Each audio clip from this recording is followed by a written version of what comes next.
Kumusta man mo dinhi? Kumusta man mo diri? Sigurado mo nga maayo mo? Ngano man nagduha-duha mo pagtubag kung mangutan ako, sigurado ba mo nga maayo mo? Praise God kung maayo mo. Pero basin baya nga sa inyong babarangan mo ingon kamo, okay ra baya ko, maayo baya ko, nice baya ko, pero basin baya sa inyong kasing-kasing gihambin ninyo ang nakalain-lain mga kasakit, mga problema, mga pag-antos sa inyong kinabuhi. Tinuod dili, tinuod baya. Makita nato gud klaro sa inyong nawong nga mura ka bugat ka radyo ang inyong panakuhay. Pero why bali baya? No. Why bali nga mga kasakit nga atong nahiaguman mata karon unya kaya nga atong tiil nagtamak pa dinhi sa kalibutan. Pero kamaturan nga dili malalis baya ang Ginoo nahigugma kanato taksa-taksa. Amen. Masipang pakpak baya para sa karon mo lingi ka sa imong tapad. Lingi sa imong tapad. Istura nimo sa imong tapad, may problema ka, ni abaya ko. Ya pamahuman Ginoo ko. Istura nimo sa imong tapat, na kay problema, niya ako. Istorya sa imong tapad, na kay problema, ni abaya ko. Bitaw baya, pakanindot ka radyo kung naay problema sa atong kinabuhi, unanay atong mga kaigsunan nga maghupay sa atong mga kaguol baya. Pakanindot ka radyo, pamation baya. Nga dili kita mag-inusara sa pagpasan sa atong mga pag-antos. No. Bitaw baya, no. Unan balo kitang tanan baya, ang pag-antos, ang problema, ang mga kasakit nga atong gipaambit, magaanan bayang atong pag-antos. Ang kalipay nga atong gipaambit, mo doble ang atong kalipay. Amen. Mga kaigsuonan ko diha ni Kristo, tema sa inyong novena, pakanindot ka radyo pamation. Kinsa nga nahinumdum sa inyong tema? Kaluoy ninyo, ya kamo kanumdum kunonoy inyong tema. Taas, sige, pamati mo ang inyong tema. Amo kini ang inyong tema. Hain si Ma'am Lolong. Basi nahinumdum na Ma'am Lolong? Nahinumdum ka? Mainumdum ka sa tema? Gitudlo niya sa papel, Ginoo ko. Mamati na lang mo sa tema.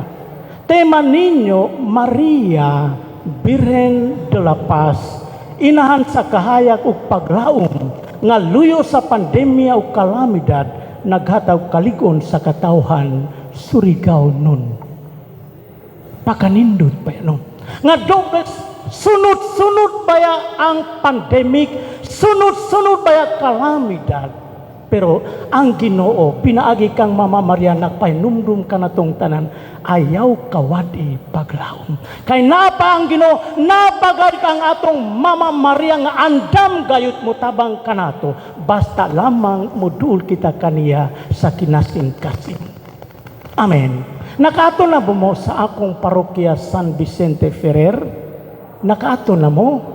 Very good. Diha ba sa daplin sa simbahan na usa ka talisay, no? Talisay. Una sa ubos sa talisay na Mama Mary, na among mahal nga patron San Vicente Ferrer, na isa pang atong Ginoong Hesukristo, Kristong Hari, no? Sa pag-abot sa bagyong Odette bitaw, kanang among kahoy nga talisay bitaw, ang iyang mga sanga nakabali-bali na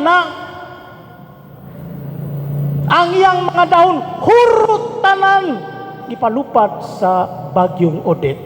Apil usap ang ako buhok gilupad sa bagyong Odette, no. Pagkasunod adlaw pagtanaw nato ka nga talisay bito, mingon ko sa kaluoy ang talisay. Imbes nga silunganan sa panahon sa suga, kuman hurot na. Makita nusap nato baya nga kanang kahoy, mura ka patay nga kahoy. Pero dili baya no. Right after pipila ka semana, nagsugod ng pagsalingsing ang iyang nindot kayo nga dahon, nga green karadyo. No? Makapamalandong baya kita, bisang kahoy lamang giatiman pag-ayos sa Ginoo. How much more kita baya, iyang pinangga nga mga anak, nga iyang gihimo, sumala sa iyang dagway, sumala sa iyang larawan. Pinangga baya kita sa Ginoo. No? Bless usab kita karadyo nga karon hapon nakatigom kita dinhi sa pagsimba, pagpasalamat sa Ginoo uban sa atong mahal nga patron Mama Maria Birhen de la Paz. Naibayo kung moato ka karon dito sa hospital sa Caraga o uban pa mga hospital, makita nusap ninyo ba ang mga masakiton struggle between kinabuhi ug kamatayon baya. Pero kita kuman pagkagwapo ninyo baya, pagkagwapa ninyo. That is blessing. Nga angay gayud pasalamatan baya ang Ginoo. Ug ang atong pasalamat nga labing bililhon, walay lain kundili dinhi sa Santos nga Eucharistia baya. Masipang pakpak para kanatong tanan nga nitambong ning Santos nga Eucharistia. No? Mama Maria ang atong paglaom, no. Unya kun modul kita kang Mama Maria, never guide na siya mobiya nato baya. Mao bito nga Mama Maria gitawag nato Mama Maria inahan sa kanunay panabang. Naibalo mo siguro primerong milagro na hitabo tungod sa papel ni Mama Maria. Unoy unang milagro nga gihimo sa Ginoo? Kasal sa Kana. Pagkanindot pamation baya diya sa Ebanghelyo ni San Juan, Kapitulo 2. Gisaysay diya nga sa kasal sa Kana, gi-invite nila si Mama Maria, gi-invite nila ang atong Ginoong Hesukristo uban sa iyang mga tinunan. Una sa pag-abot sa panahon, si Mama Maria nakamatikon nga nahurot ang ilang bino. Uno gihimo ni Mama Maria, ni duol siya sa iyang anak atong Ginoong Hesukristo, tuburan sa tanang grasya ug panalangin sa pag-ingon, anak, nahurot ang ilang bino. Uno tubag sa Ginoo, way labot nako, di pa mo abot ang akong panahon. Pero si Mama Maria, mingon siya sa iyang mga tinunan, puna ang tadyaw. Gidala nila ka ng tubig, sulod sa tadyaw, gidala niya nga to kang Jesus, milagro na hitabo, tubig mahimong pino. Nga naman, si Mama Maria giapil pag-invite baya sa ilang kasal. Dayat man para kanatong tanan nga kung pananglitan sa atong kinabuhi, gi-invite nato si Mama Maria sa atong family, gi-invite nato si Mama Maria sa atong kinabuhi. Mutanaw gayud na siya sa atong problema, mga kasakit, mga pag-antos. Amen. Beta. Gusto ko mo share baya kinigahom sa pag-ampo, pag-rosaryo. Kami sa family, grabe kaisuk na ang akong papa. Matag gabi alas 7 kinahanglan kaming tanan sulod sa among prayer room aron sa pag-ampo. Nahinudlo man ko samtang bata pa kami nagrosaryo una sa pag-abot sa among turno kung katulugon mi. Giunsa niya pagpukaw sa amo kumo. Kulata na aron sa pagpukaw kanamo mata pag-ampo. No. Bisan sakit kayo yang kulata pero pag mata namo kinahanglan nga mag-ampo gayud mi kundili ikaduha nga kumo ni apas sa among ulo.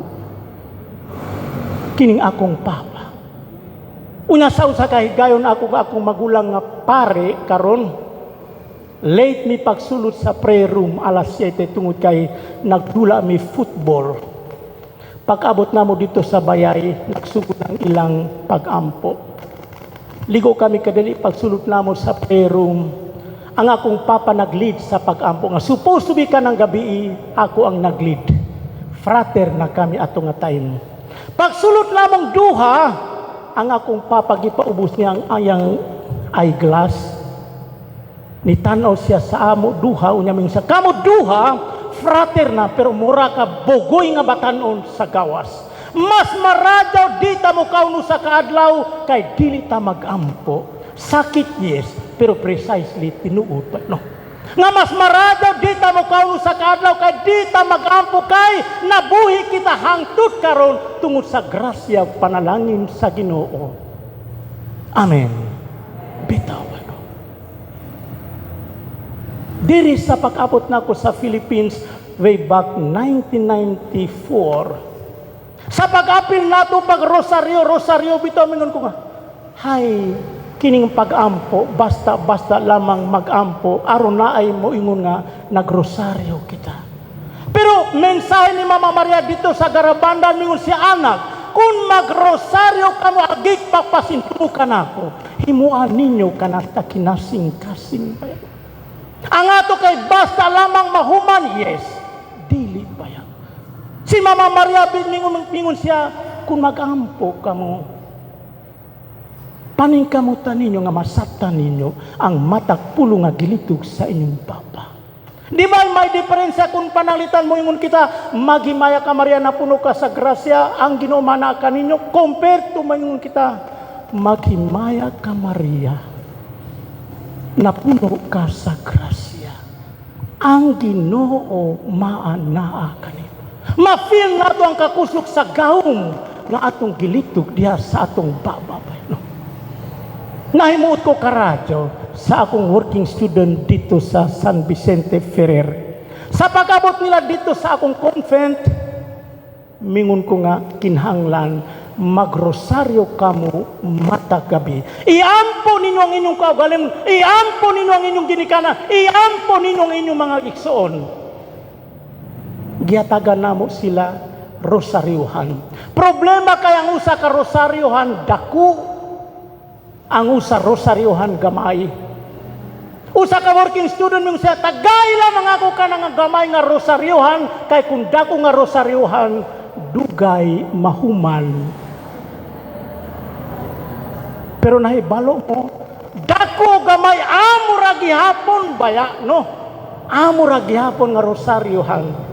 Diferensya lamang ang usa gamay, usa dako. Pero amo ra gihapon na, pero pinaka-importante, kinasing-kasing nimo pag-ampo ngato sa Ginoo uban ni Mama Maria atong langit nung inahan. Amen. Pagkanindot pamation ba yan? Nga diha sa atong family, gi-invite usap nato si Mama Maria diha sa atong kinabuhi. I do believe. Kung Mama Maria na sa atong kiliran, na sa atong taliwala, bisan nun sa kadako nga problema, mahimugaan. Why? Uban ni Mama Maria baya nagpasan sa maong krus. Naubito nga gitawag nato siya, Maria, inahan sa kanunay panapang.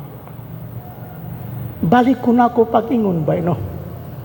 Dili ko muuyon sa inyong kanta, O Maria, Rayna sa Pilipinas. Di ko muuban, dili ko muuyon. Pagkabatin ako primero, nga naman mga Pinoy mo kanta ka mo, O Maria, Rayna sa Pilipinas. Inyo haraday inahan, way labot kami mga Indonesian. Nga kini Mama Maria ato nga inahan manani, inahan natong tanan baya, di ba? Pero way bali. Basta pinaka-importante, giangko nato nga si Mama Maria atong inahan. Kung ang usa ka inahan, kamo lagi mga inahan, di ba? Naibalo kamo pun panalitan ng inyong mga anak, panalitan hospital, masakit panalitan. Ang usa ka mama mingon siya, anak, bahala ba yang ako masakitan, basta kamo dili ba yan, no? Di ba? Usa ka inahan sa hilom mo, bahala ba yang gigutom ako, basang akong mga anak busog. Kung kamo, ordinaryo nga inahan, pinanggagayt kamo sa inyong mga anak, how much more ang atong langitong inahan, Mama Maria. Amen. hangyon ko kamo palihok manindo kitang tanan. Muatubang kita sa atong langitong inahan Mama Maria, atong mahal nga patron Birhen de la Paz. Ihalat nato ang tanan natong pangandoy, plano, paningkamot. Mama Maria, ikaw among inahan sa kanunayng panabang. Dito sa kana di nahutan ang bino. Ikaw nga nakamatikot sa kalisod sa maong family. Muduol sa imong anak among Ginoong Hesus Kristo, tuburan sa tanan grasya ug panalangin aron masulbat ang ilang problema. Milagro na hitabo, tubig mahimong bino. Mama Maria, sa kinasing-kasing nangamuyo kami kanimo. Tanawa kami imong mga anak. Tanawa kami imong pinangga nga mga anak. Uban sa among mga kasakit, mga problema, mga kaguol, mga pangandoy. Ihalat nimo pagbalik ang tanan namong mga plano pangandoy, mga paningkamot, ang among family sa kamot sa imong anak among Ginoong Hesus Kristo, tuburan sa tanan grasya ug panalangin aron madawat namo ang kapuno sa grasya nga among gikinahanglan sa among kinabuhi, ilabi na taas ug malipayon nga kinabuhi, maayong abot sa tanan namong mga paningkamot, labaw sa tanan, kalinaw sa among kasing-kasing, kalinaw sa among family, kalinaw sa among Kristohanon katilingban ug sa tibuok kalibutan. Mama Maria, kuno galing napakyas kami sa pagsangpit kanimo, dili unta mausap ang imong pagigugma ug pagpangga kanamo. Mama Maria, dawata karon ang among pagdayeg kanimo diha sa among awit Maria. Palihog ipandong nga atong tungkamot kang Mama Maria, timaan sa atong pagdayeg, pagpasalamat kaniya.